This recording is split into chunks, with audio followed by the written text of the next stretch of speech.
Hi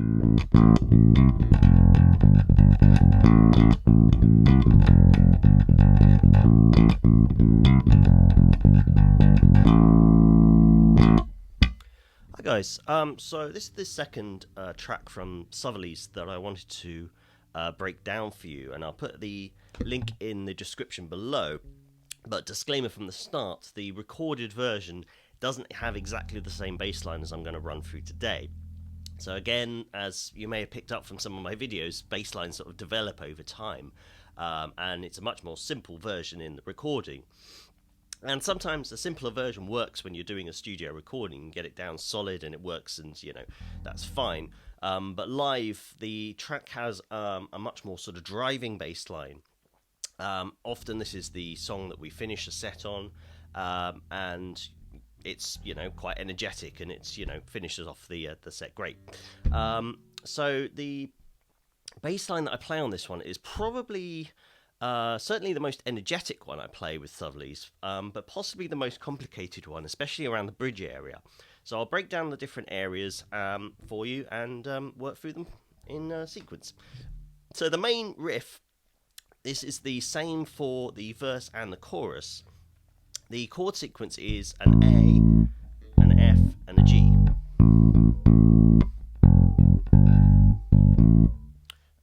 So that's fairly basic, but the bass line I'm playing, the actual notes I'm playing, are more around throwing in a C there as well. So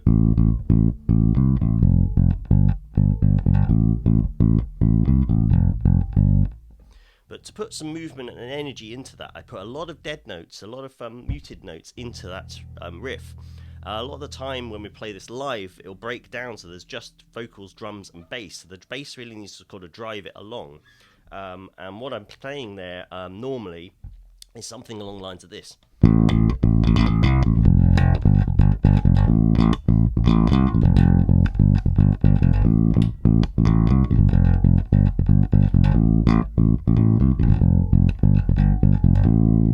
So a lot of the notes there thrown in muted and stuff that you won't necessarily hear, but it will give it that sort of drive that matches in with the drums and drives the track along. So that covers sort of the verse and the chorus side of things. The bridge, or the pre-chorus, I guess, is possibly the more complicated part. And this goes just from a D to a G.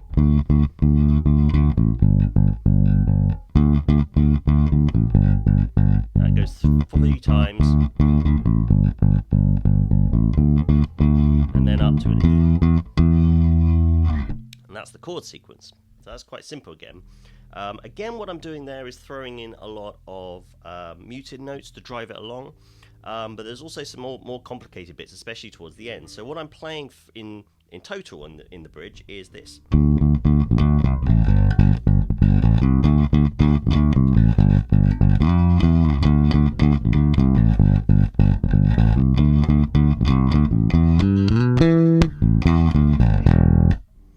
And then back into the chorus. So the first time round on that is just the D to the G,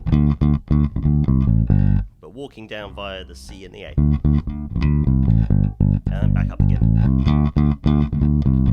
Same again, but then walk back down to the D from a higher F, E, and D. Then same again. And then the final bit. Now what I'm doing there is actually covering 3 octaves of E on the E note. So we start on the D, walk up from the C, so drop down to the C and then up to the E. And then I'm going up from this sort of middle E up to the high octave E. So that's, what am I playing there?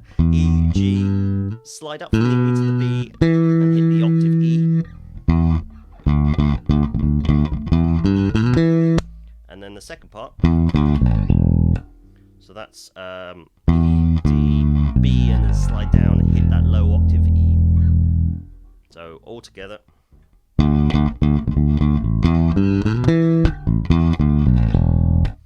So the whole pre-chorus, bridge, whatever you want to call it. And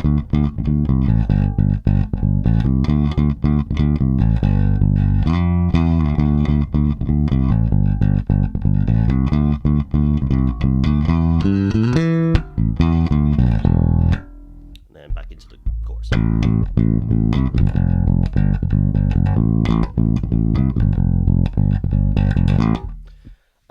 And they're the two main parts. The only other part is a middle eight, I guess, another bridge, whatever you want to call it musically. And that's a basic pentatonic walk up the A minor pentatonic scale. So I'm playing A, C, D, E, G, E, G, E. And then what I hit is a F power chord, so an F, C, and then a E power chord. And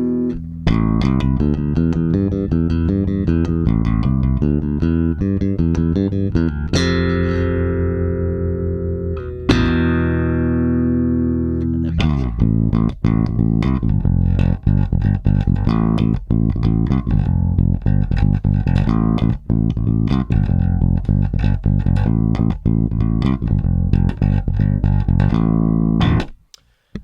And that's the whole set.